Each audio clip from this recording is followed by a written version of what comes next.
오늘 말씀의 제목은 이렇습니다. 한번 따라 하실까요? 다른 복음은 있다 없다? 다른 복음은 없다. 다른 복음은 없다. 이런 제목으로 말씀의 은혜를 나누기 원합니다. 제가 이제 계속 이 갈라디아서를 강의하고 말씀을 나누면서 구약과 신약의 관계에 대해서 말씀을 강조하고 있습니다. 왜냐하면 우린 너무나도 너무 쉽게 또는 그러려니 하나님의 말씀에 대한 신약과 구약과의 관계, 그리고 구약은 왜 있는가? 신약은 또 왜 있는가? 왜 성경을 구약이라고 말하나? 또 신약이라고 말하나? 이런 부분에 대해서 한번 깊이 생각해 본 적이 있었을까요? 그리고 조금 더 한 걸음 더 들어가면 어떤 종교는 구약만 믿는 거거든요. 구약. 신약을 믿지 아니하고 구약만 오직 하나님 말씀이고 자신들의 경전이다 라고 믿는 종교가 있는데, 이 숫자가 만만하지 않아요. 제가 종교의 이제 분포도를 한번 통계를 살펴봤더니 기독교 가톨릭을 포함해서, 왜 기독교 가톨릭을 합해 포함하느냐면 기독교는 가톨릭과 함께 신약과 구약을 다 같이 말씀으로 믿거든요. 유일하게 신약과 구약을 하나님 말씀으로 믿는 종교는 기독교와 가톨릭이거든요. 그런데 전 세계가 지금 인구가 얼마인지 아십니까? 옛날에 70억, 75억 그랬는데 얼마 전에 80억을 넘었습니다. 80억을 넘었고 한 2050년도쯤 넘어가면 100억이 될 수도 있다라고 전망을 하고 있습니다. 어쨌든 현재 80억을 넘었습니다. 80억을 넘었는데 기독교인, 가톨릭을 포함해서 구약과 신약을 경전으로 믿는 숫자는 25억 내지 26억입니다. 그러니까 전 세계의 크리스찬의 숫자는 크리스찬이라고 우리 개신교만 말하는 것이 아니라 신약, 구약, 성경을 경전으로 믿는, 하나님 말씀으로 믿는 신자의 수가 25억 내지 6억. 그 중에서 아마 캐톨릭이 한 10억을 넘어갈 거예요. 왜냐하면 유럽이나 이쪽 쪽에서는 캐톨릭이 더 많이 숫자가 있기 때문에 그렇죠. 그리고 또 한 가지 아주 중요한 많은 숫자를 가지고 있는 것이 바로 이슬람 종교입니다. 이슬람 종교는 신약을 믿지 않습니다. 오로지 구약만 믿습니다. 구약을 믿고 구약의 말씀을 계시로, 알라로부터 계시를 받았다고 하는, 그 계시를 받아 적은 사람이 모하메드라고 하는 것이거든요. 마호메드, 모하메드라고 말하는데, 이 알라 종교, 그러니까 이슬람을 믿는 숫자가 15억, 16억 했는데 거의 지금 20억을 가까이 육박하고 있습니다. 그러니까는 이슬람 종교가 무섭게, 아시는 것처럼 우리나라에서도 많은 포교를 하고 있고 전 세계에 이 무슬림이 무섭게 파고 들어가는데, 이 사람들은 비판을 해야 되겠죠. 왜냐하면 이 사람들의 종교는 기독교와 같이 구약 성경을 믿는 것처럼, 하나님의 말씀을 가지고 믿는 것처럼 보이지만 그들은 오로지 그 율법의 어떤 종교 원리, 무슬림이라는 뜻이 원래 원리주의자라는 것이거든요. 어떤 원리가 있어서 원리에 어긋나면 무조건 가차없이 처벌하고 무섭게 다스리는. 그래서 이슬람이라고 하는 것은 나라의 어떤 것이 아니라 원리주의자들로 인한 종교적인 어떤 집단이 중동의 아랍이 나라가 되어 있는 것이죠. 그러니까 그 사람들은 그 목적을 위해서 아주 조심스러운, 우리 성도들 가운데 혹시라도 이 아랍 계통의 남자들하고 결혼을 해서 가정을 이루신 분이 혹시 계실지 몰라서 조심스럽긴 하지만, 그들의 포교 전략 중에 하나는 뭐냐면, 이 중동의 남자들이 한국에 많이 들어왔으면 유학생으로 들어오고 또는 직업을 가지려고 들어와 있기도 하고, 들어와서 한국 여자들하고 결혼을 한단 말이에요. 그런데 왜 그 사람들은 그냥 현지에 가면 현지 여자들하고 결혼을 하는가? 그들은 일부 다처제거든. 중동에 자기 부인이 버젓이 있어요. 일본에도 있을 수 있고 중국에도 있을 수 있어요. 그러나 한국에 사는 동안은 또 한국 여자하고 결혼합니다. 마치 자기가 싱글인 것처럼. 그리고 자식을 낳습니다. 그 자식을 무슨 교육을 시키느냐? 무슬림 교육을 시키는 것이죠. 그러니까 이 사람들은 어떤 가정을 이루는 것을 통해서 죄책감을 느끼지 않는 이유가 뭐냐? 일부 다처제에다가 그 자식들을 전부 다 무슬림을 만들거든. 중국에 있는 부인을 통해서 자식을 낳아서 중국에 무슬림을 퍼뜨리고 일본에 퍼뜨리고 한국에도 퍼뜨리고, 이런 내용을 잘 알지 못하는 이 한국의 많은 여성들이 또 무슬림 남자하고 결혼을 해요. 자식을 낳아요. 이 사람은 나밖에 없겠거니. 그런데 나밖에 없겠거니는 일본에 가도 있고 중국에 가도 있고 뭐 어디 동남아시아 가도 있고, 자식들이 뭐 하늘의 별과 땅의 모래같이 많을 수도 있어요. 그걸 자기들은 포기의 전력. 그러니까 아까 제가 말씀드렸죠. 불과 몇 년 전의 숫자가 15억이었어요. 근데 지금 2021년 20 통계를 보니까 19억, 20억을 불과 얼마 사이에 막 몇 억이 늘어나고 있습니다. 그래서 여러분, 우리 장로님들 기도하시는 가운데 이 동성애와 무슬림이 막아달라라고 기도하시는 이유가, 그 무슬림이 뭐 각자 자기 신앙을 갖는 건데 그게 뭐 무슨 뭐 대단하겠냐? 안 그렇습니다. 지금 우리나라도 가는 곳곳마다 무슬림 사원들이 지금 뻐젓이 세워지고 있습니다. 그리고 어떤 지역마다 뭐 무슬림 타운 같이 만들어서 거기는 마치 아랍과 같은 그런 우리나라 속의 아랍 같은 걸 만들어가고 있기 때문에 기독교적인 관점에서 보면 아주 무서운 영적인 전쟁과 벌어지는 것 같아요. 그래서 뭐 참 조심스러운 거죠. 각자 결혼을 하는 거 문제 가지고 뭐 개입하고 싶지는 않지만 상대방이 그런 마음을 가지고 결혼을 할 수도 있기 때문에 아주 조심스럽게 크리스찬 자녀들, 가정들은 그 부분을 조심스럽게 생각해야 된다. 그리고 또 유대교는 사실은 인구가 얼마 안 되기 때문에 또 유대교에 다른 타종교 사람이 들어가서 타민족이 들어가서 유대인처럼 하기는 쉽지 않아요. 그래서 유대교의 숫자는 얼마인가 했더니 1,500만 명이.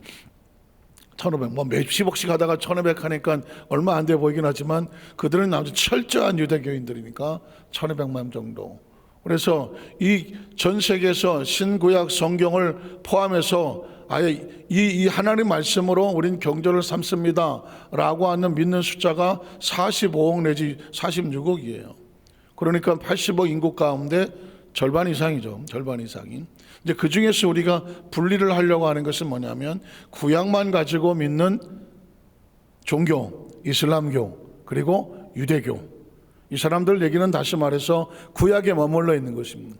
구약에 머물러 있다는 얘기는 구약에 예언된 예수를 그리스도로 믿는다, 믿지 않는다? 믿지 않습니다. 그들은 여전히 또 다른 메시아를 기다리고 있으며 예수를 메시아로 믿지 않습니다. 유대교는 아예 예수를 메시아로 믿지 아니하고, 이슬람은 예수를 무엇으로 믿냐면 모하메드와 같이 아주 훌륭한 선지자 정도, 그 정도에서 그냥 예수를 뭐 취급을 한다고 할까요? 그렇게 인정을 하지만 오직 그들은 알라신을 믿고, 그리고 유대교는 오직 여호와, 야훼, 구약의 하나님만 믿는 것입니다. 그러면 크리스천은 뭐가 다른가요? 크리스천은 우리는 구약 속에 예언되어 있는 그 메시아가 누구다? 예수 그리스도가 메시아로 이 땅에 오셨고, 믿으십니까? 이 땅에 오셨고 그 예수를 믿는 자마다 하나님의 자녀가 되는 구원의 은총을 받았습니다. 이걸 고백하는 사람이 크리스천인 거고요. 개신교인이라고 말하는 것입니다. 그러면 카톨릭과는 뭐가 다르냐? 카톨릭은 아까도 말씀드렸습니다. 개신교와 같이 구약과 신약을 같이 경전으로 믿어요. 혹시 그 전에 뭐 성당을 다니셨던 분이나 아니면 뭐 한 다녀본 적이 있으신 분을 보면 카톨릭에서 쓰는 성경과 우리 개신교에 쓰는 성경하고 좀 차이가 나요.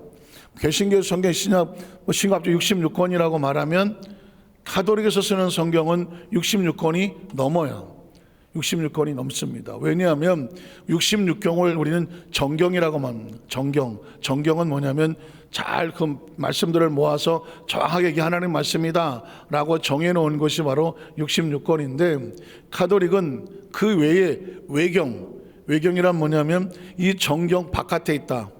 외경, 그 다음에 또 가경, 이건 하나님 말씀 정경은 아닌데 뭐 가짜로 그냥 뭔가 좀 비슷하다. 그래서 이제 가경, 그 다음에 위경은 뭐냐면 거짓 유자를 써서 이 말씀하고 뭔가 좀 다른 게 있긴 하지만 이것도 하나님 이야기가 기록되어 있기 때문에 위경. 그래서 어쨌든 우리 기독교에서 믿지 않는 그런 그 성경 근처에 비슷하게 섞여 있는 뭐 애농 이야기, 무슨 성경 다른 사람들의 이야기. 그런데 이 이야기는 신구약의 66권에 있는 그리스도의 구속하고는 전혀 다른 쪽의 이야기를 하고 있는 것은 성경에서 빼버렸거든요. 근데 그런 것들까지 가톨릭은 섞여 있습니다. 섞여 있기 때문에 가톨릭이 믿는 성경과 우리가 좀 차이가 난다는 것. 그리고 우리가 가톨릭과 분리된 이유는 딴 게 아닙니다. 우린 철저하게 오직 믿음으로, 말씀으로, 오직 성경으로 이렇게 구원의 은총을 갖는데, 이 가톨릭은 이 신약과 구약이 약간 믹스가 됐습니다. 믹스. 그러니까 약간 먹는 얘기 해서 죄송한데 짬뽕이 왜 짬뽕이에요? 뭔가 이게 합쳐진 거예요. 합쳐진 거. 그러니까 분명히 이게 교회인데 거기서 집례를 하는 신부들은 사제라고 말하는데, 사제라고 한다는 얘기는 제사를 거꾸로 하니까 사제네. 제사의 의미가, 구약시대에 제사의 의미가 여전히 남아있으며, 그렇죠?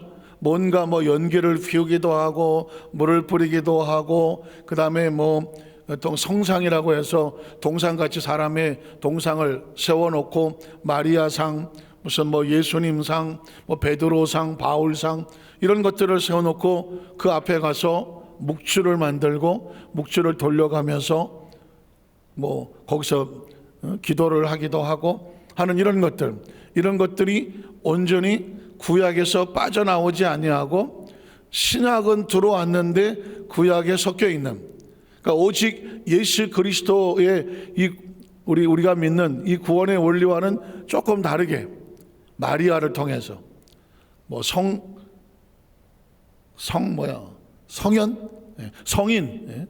뭐 세인트라고 말하는 성인, 뭐 이런 어떤 또 다른 어떤 존재를 통하여서 구원의 루트라든가 뭔가 무슨 하나님 앞에 기도하는 데 있어서 또 다른 방법을 쓴다든가 이런 어떤 캐톨릭적인 이런 것들은 구약적인 것이거든요. 그러니까 예수 그리스도로 이후로 모든 것이 철폐가 돼서 오직 말씀과 약속이면 되는데 거기에 뭔가 자꾸 갖다 붙여서 섞여서 빠져나오지 아니한 것, 이런 것들이 바로 가톨릭이거든요. 그래서 우리는 가톨릭과 철저하게 우리는 다른 것을, 그 종교 개혁을 한 거거든요. 그래서 뭐 비교 종교학에서는 이런 말을 쓰죠. 불교나 뭐 이슬람 뭐 다른 것들은 타종교라고 하면 타종교, 기독교와 전혀 다른 종교. 근데 가톨릭은 우리하고 같이 신약 구약 성경을 같이 써요. 근데 같이 쓰는데 뭐 교회라는 이름도 쓰고, 저도 예전에 교회라고 용인교회라고 썼길래 그냥 교회인가 보다 들어가서 앉았더니 보니까 천주교더라고. 앉았더니 갑자기 여성분들께서 가방에서 뭘 꺼내 뒤집어 쓰시더라고. 그러다가 다 뒤집어 쓰고 앉아서 이렇게 쓰고 앉아 이렇게 쓰고 계시더라고. 그 순간 여기가 뭐야? 교회가 아니고 성당이었구나. 난 들어가서 알았다니까. 그러다 보니까 이제 좀 있더니 막 신부들이 나와서 앞에서 하고 뭐 이렇게 하는 거를 보기, 깜짝같이 저도 몰랐거든요. 그래서 이 타종교라고 말하는데 이 천주교는 이단일까 타종교일까 애매하잖아요, 그냥. 그런데 비교 종교에서는 천주교를 아예 우리와 구원관이 다른 타종교라고 생각하면 타종교. 그러면 이단은 뭐예요? 이단, 소위 말하는 이단이라는 것은 이자가 한문으로 다르다는 거예요. 이상하다, 뭐 이교도, 이국주가 아니라 이국적, 뭔가 다르다 이런 뜻이거든요. 그러면 이교도, 이단, 단은 무슨 단이에요? 끝단자예요. 끝단자. 그러니까 처음엔 똑같이 출발을 했는데 마지막에 가보니까 끝이 달라. 여러분 소위 말하는 무슨 천지 뭐 요즘 하시잖아요. 그 천지에 가서 교육을 받는다고 우리 가서 뭐 세미나 가봅시다, 뭐 성경 공부해 봅시다. 어느 선교사가 훌륭하신 분이 있는데 몸이 아파갖고 한동안 사역을 쉬시다가 이제 다시 사역을 시작했는데 말씀이 기가 막히게 나왔는 둥 뭐 이러면서 처음엔 밥 먹자 커피 하자 하다가 우리 한번 가보자 그러니까 얻어먹은 게 많아갖고 안 갈 수는 없고 그래서 한번 같이 앉았더니 처음에는 다른 게 없어. 뭐 그냥 교회하고 똑같이 말씀을 좀 가르쳐 주는 것 같고 가다가 조금 가다 봤더니 뭔가 좀 성경은 비유로 되어 있다 이러면서 비유는 뭐 예수님 비유로 말씀 탕자의 비유도 있고 무슨 비유도 있으니까 뭐 그럴 수도 있겠지 뭐. 그다음에 갔다가 이제 짝을 맞춘다. 신약과 구약은 짝을 이룬다. 그래서 또 짝을 맞춘다고 하고 그러면서 이렇게 성경을 배워나 보니까 이거는 우리 교회에서는 잘 못 듣던 얘기 같기도 한데 여기 뭔가 좀 새로운 게 있나 보다 하고 한 3개월 정도 지나서 한 6개월 정도 가면 둘 중에 하나인 거예요. 아 이거 아니구나 하거나 아니면 원래 뭘 모르던 사람은 아 이게 진짜인가 보구나 하면서 거기에 이제 빠져들죠. 그래서 6개월 정도 지나고 나면 한 단계 더 올라가는 분이 계시는가 하면 그 6개월 안에 거기서 시간대마다 막 싸워갖고 쫓겨나시는 분이 있어. 그래서 제가 알던 어떤 분도 구역장인데 하도 친구가 그냥 뭐 밥 사주고 빵 사주고 커피 사주고 그 어느 날 갑자기 한번 가보자 그래갖고 그냥 또 인정에 못 끌려서 같이 갔어. 처음에 뭐 선교사님이라고 그러고 하니까 별 다른 걸 못 느꼈어. 근데 따로 모이자고 한 3개월 지나다 보니까 듣는 소리마다 이상해. 그래서 듣는 시간마다 계속 질문했어. 내가 들은 건 이게 아닙니다. 이게 아닙니다. 이게 아닙니다. 나중에 한 4개월 되니까 따로 불러들여. 들어오지 말라고. 아주 힘들다고. 당신 때문에 힘들다고. 그래서 왜 그러냐고 그랬더니 아유 당신 같은 사람 여기 오지 말라고. 그래 쫓겨났어. 쫓겨났고 와갖고 그런 얘기를 하니까는 그건 신천지 복음방이라고 말하는 거거든요. 그래서 여러분 신천지 복음방은 쫓겨나는 게 축복이야. 나도 쫓겨났다. 손 안 드셨어. 그래서 지금은 하여튼간에 별의별 해괴하게. 근데 이제 이런 분들은 대부분 어떤 식으로 하냐면 그래서 처음엔 똑같은데 나중에 가니까 딴소리 할 때 뭐가 다르냐 가보니까 교주가 있어. 거기서 교육을 마치고 나면 아이고 2000년 전에 예수님이 육신을 입고 이 땅에 오셨어. 그리고 다시 오신다 그랬어. 그러니까 재림에 오시는 예수님도 2000년 전 똑같이 몸을 입고 우리 가운데 오시는구나. 그런데 이미 와 계시나 봐. 그분이 누구냐? 교주인 거예요. 그래서 모든 이단 종교는 끝에 가면 교주가 나와.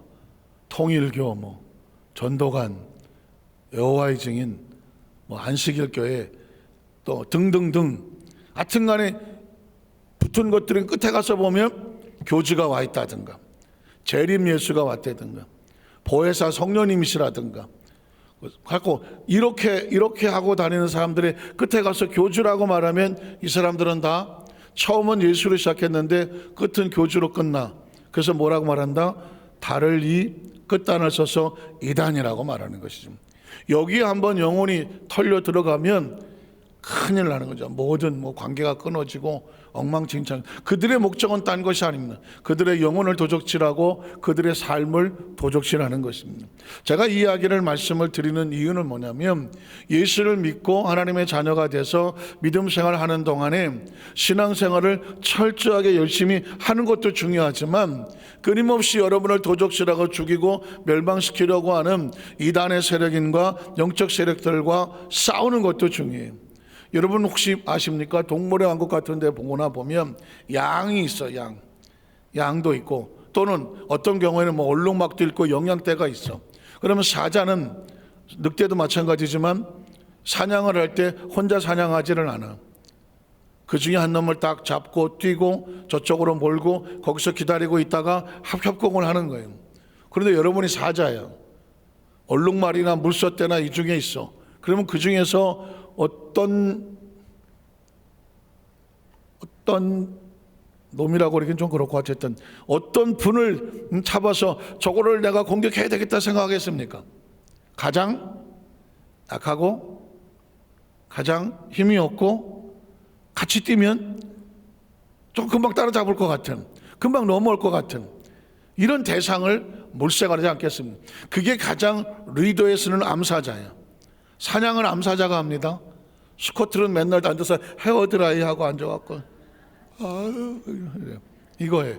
그리고 이제 이 스쿼트는 언제 나서냐고 하면은 뭐 기린이나 코끼리나 좀 큰 것들 나오면 그때 가서 해주고, 평상시는 그냥 먹고 놀아.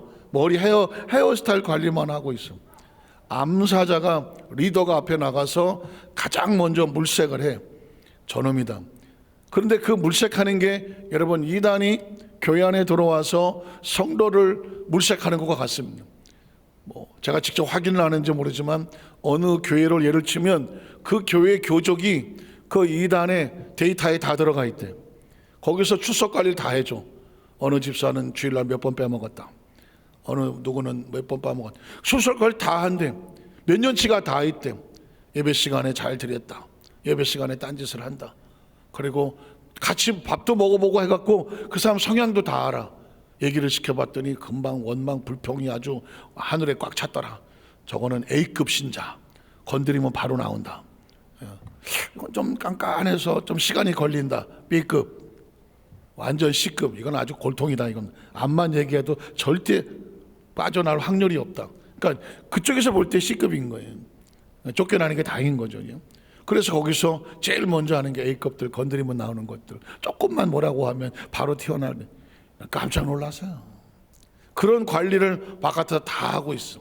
왜 그렇게 할까요? 성경적입니다. 아십니까? 가인에게 하나님께서 그랬습니다. 죄라고 하는 것은 네 문 앞에서 너를 크로울, 영어로 말하면 크로울이라고 말하는데 기면서 기다리고 있습니다. 마치 사자는 똑같이 뛰기는 뛰지만 오래 뛰지를 못해. 그래서 얼룩말이든지 물소떼들하고 할 때 최대한 배를 납작하게 깔고 가까이 가서 순간적으로 같이 출발을 했을 때 그 단기간에 그만큼 속도에 잡을 수 있을 것 같이 최대한 가까이 가려면 어떻게 해야 돼? 배바닥에 땅을 까나 땅바닥에 배를 까나 어쨌든 최대한 납작하게 붙여 상대방에게 보이지 않게, 그 다음에 탁 하는 순간에 뛰는 거거든요. 그때 이게 크로울이에요. 하나님께서 말씀하시기를 죄가 너를 원하는 문 밖에서 너를 기다리고 원하는데, 그때 죄가 너를 기다리는 게 크로울이야. 너 바깥에 나오기만 기다리는 거야. 그래서 딱 튀어나오는 순간 덮치는 거예요. 아까 우리 수요 찬양팀이 사자를 어떻게 하나 했더니 이렇게 하더라고. 너무 사자가 이뻐. 정말 이럴 줄 알았더니 어쨌든 덮치는 거예요. 그 원리는 똑같은 거예요. 그래서 크리스찬들은 절대로 그냥 뭐 별일 없겠지 뭐, 무사안일 나태 안 되는 거예요. 우리의 영혼 하나를, 영혼을 도적질하기 위해서 마귀는 우는 사자같이 두루 다니며 삼킬 자를 찾아. 혹시 들어보셨습니까? 물론 조크인데, 아니 술집에 갔더니 귀신 한 마리가 그냥 카운터에서 졸고 앉았더라. 넌 왜 여기서 졸고 있냐 했더니 딱히 할 일이 없대. 지들이 알아서 다 들어와서 그냥 다 지옥 갈 짓을 다 하고 있대. 그러니까 뭐 술집에는 귀신이 할 일이 별로 없어. 악한 영들이 다 어디 갔냐 했더니 교회 갔대. 교회 가서 문 앞에서 딱 얼굴 보고 있다가 어디서 시험 들어 나온 거 없는지, 뭔가가 찌들어 나온 것은 없는지, 그래서 봐갖고 그런 사람 있으면 쓱 갖고 툭툭 치는 거예요. 툭툭. 그냥 한 방에 넘어가는 거예요. 여러분, 마귀는 치열하게 우리 속에서 붙들어서 삼킬 자를 찾으니, 그래서 어떻게 근신하라 깨어라. 거기서 근신하고 깨어라의 원어적 의미가 뭔지 아십니까? 이거 참 쉽지 않지만 무릎팍을 꼬집어서 비트는 거예요. 그럼 어때요? 정신이 번쩍 들죠? 그게 근신하고 깨어라. 뭔가 여러분이 좀 힘들고 어렵고 나태가 될 것 같을 때 뭔 소리야 이거? 뭔가 바람 소리가 어디서 붙잡고 그냥 흔들어 봐. 그럼 어떻게 돼요? 정신이 번쩍. 순간순간 여러분 영적으로 정신이 번쩍번쩍 나셔야 됩니다. 번쩍번쩍 나셔야 됩니다. 그게 바로 말씀을 듣고 기도하고 찬양하고 성령님께서 우리 마음 가운데 주셔야 돼요. 그래야 우리가 절대로 신앙이 흔들리지가 않아요. 전 늘 그게 궁금한 겁니다. 아니, 똑같이 신랑이 10명이 오고 똑같이 신부가 기다리고 있는데 왜 5사람은 등불을 기름을 준비하는데 왜 5 처녀는 왜 기름이 떨어지는 걸 몰랐을까? 왜 그랬을까? 이건 준비하는 것과 준비하지 않는 거죠. 준비하는 건 긴장하는 거고요. 준비하지 않는 거는 긴장하지 않는 거예요. 게으른 거죠. 확인이 안 되는 거죠. 그래서 여러분 끊임없이 묻는 거잖아요. 당신은 제자입니까? 당신은 충만합니까? 당신은 기름이 준비되어 있습니까? 당신은 기도하십니까? 당신은 예배하십니까? 단도직입적으로 당신은 깨어 있으십니까? 깨어 있습니까? 깨어 있습니까? 깨어 있습니까? 이건 굉장히 중요한 거예요. 왜냐하면 깨어 있지 아니하면 졸면 죽어요.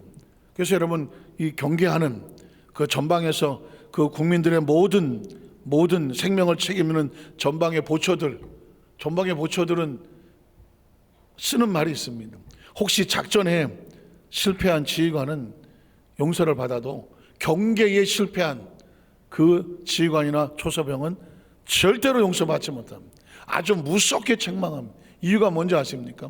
저도 전방에 있어 봤지만은 우리가 만약에 철조망을 딱 쥐고 있으면 나 혼자 서 있는 게 아니에요. 내 뒤로 대한민국이 서 있어. 내가 여기서 뚫리면 내 뒤는 다 뚫린다. 이게 바로 전방에서 보초를 쓰고 있는 경계병들의 사고입니다. 그러니까 내가 여기를 놓칠 수 있나요, 없나요? 놓칠 수 없는 거죠. 이건 내가 뚫리면 내 부모, 내 형제, 자매, 내 이웃, 친구, 동료, 내 뒤가 다 뚫린다는 이런 의식을 가지고 있으니까 전방에 막고 있는 거예요. 신앙은 그런 거예요. 예를 들어서 남편이 뚫리면 그 집안이, 아내가 뚫리면 집안이, 부모가 뚫리면 자식이 뚫리면 가정이. 그래서 제가 우리 여도수 만사교회 모든 성도를 가정마다 그냥 어떻게 되겠지 하고 절대로 내버려 두면 안 됩니다. 왜 안 되느냐? 나간 것만큼 다시 돌아오는데 힘들어. 그래서 제가 우리 여도수 만사교회 성도들 자녀들을 잘 안고 품고 믿음 안에서 자라게 해라. 왜냐면 저도 곱게 자라진 않았으니까. 자라다가 나갔다 튕겨서 나갔다가 방황도 하고 돌아다녔던 그 기간이 있었기 때문에 나중에 세월이 지나서 보니까 그게 너무 아까운 거예요. 인생에 똑같이 100년을 살아도요, 귀한 시간이 있는가 하면 너무 땅을 치며 가슴 아프게 후회하는 시간이 있어. 그러니까 우리는 혹시 그렇게 지나온 삶을 어떻게 할 수 없다고 할지라도 적어도 내 자식과 다음 세대 애들은 너희는 그렇게 살지 말라. 그게 부모 아닙니까? 나는 이렇게 살았는데 해보니까 이건 너무 힘들더라. 사랑하는 자녀들에게 너희는 이렇게 살지 마라. 이게 뭐예요? 부모 아닙니까? 부모잖아요. 아이 너 같은 놈 나갖고 너 고생해봐. 그런 얘기도 없진 않지만 전 그런 심정이 우리 여도수 만사교회 성도들에게 예수 믿고 구원받은 하나님의 자녀가 되었으니 앞으로 어차피 100년 안쪽에 다 끝나는데 100년 안쪽에 다 우리 시간이 끝나고 공간에서 사라져요. 그 기간 동안에 우리에게 주어지는 이 시간 동안 뭘 할 것인가? 하나님 앞에서 후회 없는 시간, 후회 없는 삶, 후회 없는 사명, 후회 없는 일꾼. 그때 우리가 이 옷을 벗고 내려놓을 때 최선을 다했다. 그게 이제 저와 여러분의 마지막 이정표예요. 그걸 위해서 지금 잠시 살아서 숨을 쉬는 겁니다. 그 걸음을 끊임없이 막는 게 뭐냐? 다른 복음이고 다른 이단들이고 다른 영들이고 끊임없이 숨어서 우리를 넘어뜨리려고 하는 것입니다. 오늘 성경 본문에도 바울이 예수의 복음을 증거하려고 나갔더니, 은혜로 전하려고 나갔더니 끊임없이 바울을 공격하고 그거 말고 다른 복음도 있어 하면서 자꾸 유혹하는 일들이 벌어지니까 사실 성경 속에 바울이 아주 극단적인 표현을 쓰죠. 내가 전한 복음 외에 다른 복음을 전하면 너희에게 뭐가 있을지어다. 모르면 읽어봐야지 뭐. 갈라서 1장 6절부터 한번 읽어보겠습니다. 그리스도의 은혜. 자, 그리스도의 은혜는 바울은 율법주의자였었지만 그 모든 걸 하나님이 다 덮어서 묻지 않고 그를 성령으로 충만케 하여 이제는 은혜로 불렀어. 믿으십니까? 이거 굉장히 중요한 거예요. 과거에는 네가 율법으로 살았어. 그런데 이제는 그리스도의 은혜로 살아 그리스도의 일꾼이 되었어. 왜 그렇게 됐을까? 너도 다른 사람을 만났을 때 지나간 과거에 네가 무슨 짓을 했고, 네가 무슨 어느 나라 국적을 가졌고, 피부 색깔이 뭐고, 네가 잘났고 못났고 깨끗하고 더럽고, 이게 아닌 너도 은혜로 덮음을 받았으니 가서 그리스도의 이 덮음의 은혜의 복음을 전하며 뿐만 아니라 많은 사람을 만날 때 어떻게 그리스도의 은혜로 살아라.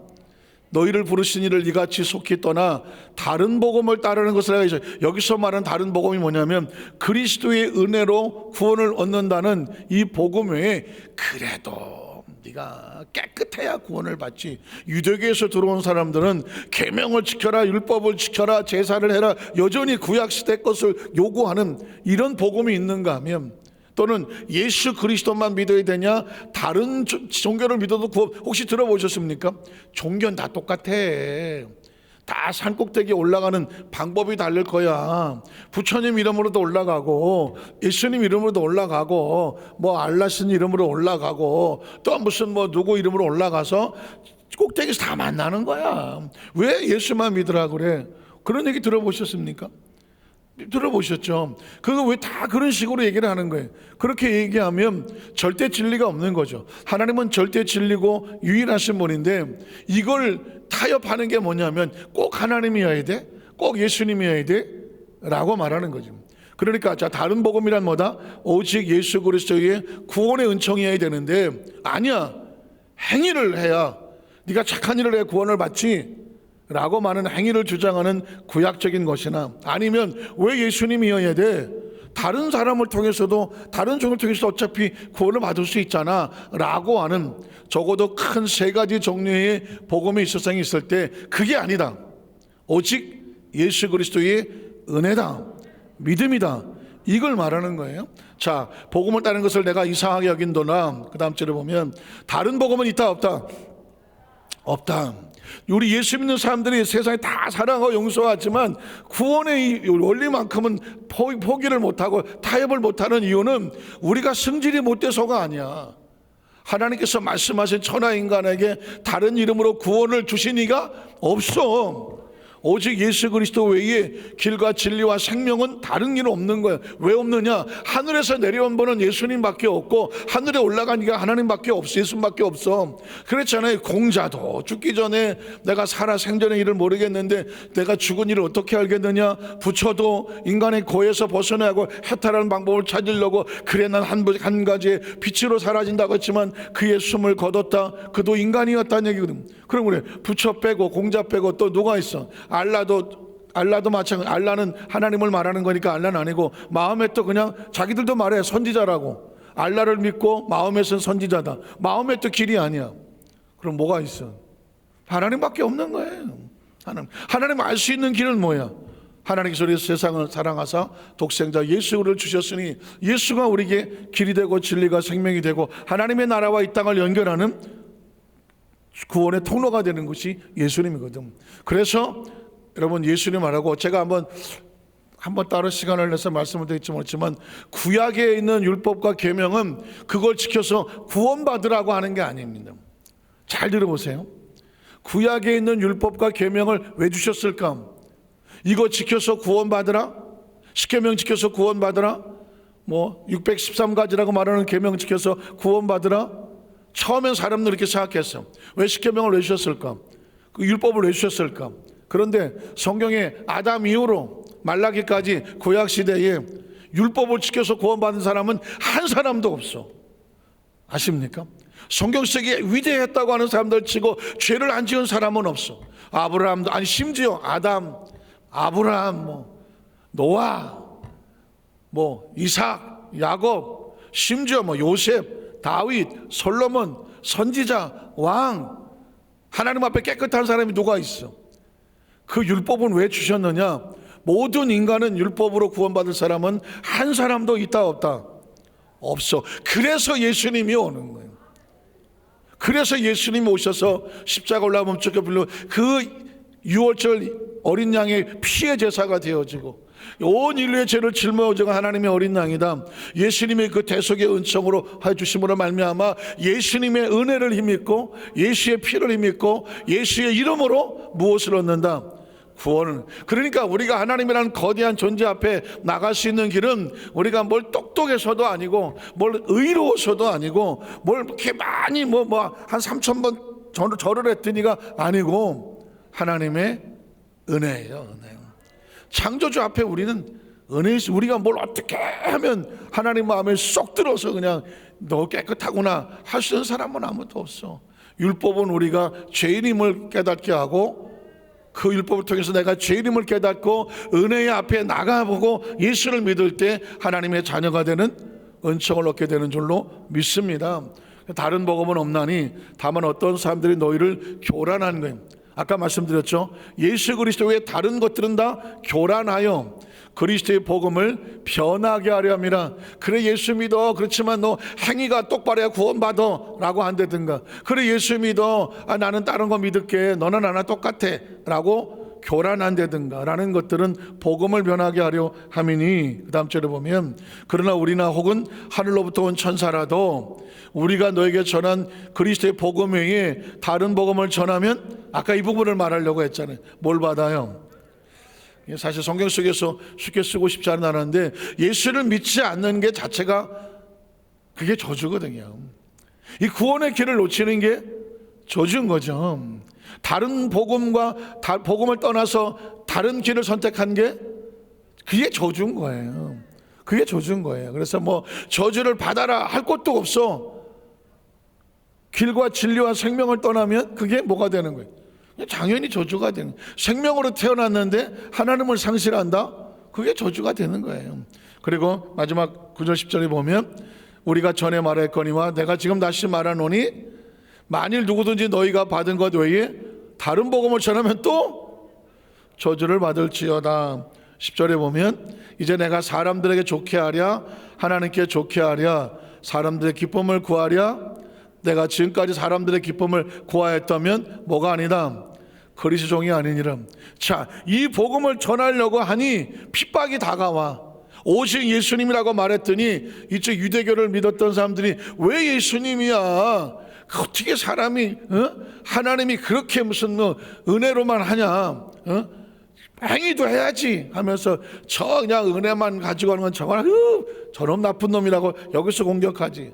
또 예수님이라고 말했더니 타 종교나 여기서 저 기독교인들은 아주 이기주의자들이라고 말이야. 저 바울 저 나쁜 놈들 말이야. 우리 여태까지 다른 신들 다 섬기고 살아왔는데 말이야. 예수만 믿어야 구원받는다고 말은 여기서 핍박이 들어오죠. 그 무슨 생각이 들어요? 나도 사람인데 그래 나도 예수 믿고 구원받았는데 그럴 수도 있고요. 그러면 다른 신 믿어 갈 수도 있죠. 그냥 다 좋게 그냥 좋은 게 좋은 건데 그냥 갑시다. 이러면 사람들에게 원수 살 일이 없어요. 그런데 사람들에게 원수 살 일은 없지만 누구하고 온전한 관계가 아닌 거예요. 하나님과 온전한 관계가 아니고 온전한 복음을 전하는 주가 안 되는 거죠. 내가 여기서 이 복음을 전하다가 이놈한테 얻어맞고 저놈한테 얻어맞더라도 포기할 수 없는 것은 내가 사람을 기쁘게 하지 아니하고 누굴 기쁘게 해? 하나님을 기쁘시게. 말씀을 정리합니다. 여러분 누구를 기쁘시게 합니까? 확실합니까? 하나님이 두려우십니까? 하나님을 경외하십니까? 하나님을 두려워한다고 딴 게 두려운 게 아니에요. 내가 하나님을 기쁘시게 하지 못할까 봐. 내가 사람들의 눈치 보다가 그냥 남한테 듣기 싫은 저도 듣기 싫고 사람들이 시달리는 것도 싫고 그냥 난 안 해. 하나님을 기쁘시게 할 일을 사람의 눈치 때문에 포기하거나 또 사람들과 적당히 타협하거나 라고 하는 것은 오늘 바울의 기록된 말씀을 통해서 볼 때 하나님께서 원하시는 것은 아니다. 오히려 하나님을 기쁘시게 하고 나가면 하나님을 기쁘시게 하는 자는 하나님이 그 사람을 책임지고 이끌어 가실 수가 있습니다. 그걸 크리스찬이라고 말하는 거예요. 우리 여도수 한살교회 모든 성도들에게 다른 복음은 없다. 오직 하나님을 기쁘시게 하는 이 사명을 가지고 예수의 복음과 은혜로 우리가 얼마나 앞으로 남았는지는 모르겠지만 살아 숨쉬는 마지막 순간까지 주님의 자랑과 기쁨이 되시기를 주님의 이름으로 축원합니다. 기도하겠습니다. 하나님 아버지 감사합니다.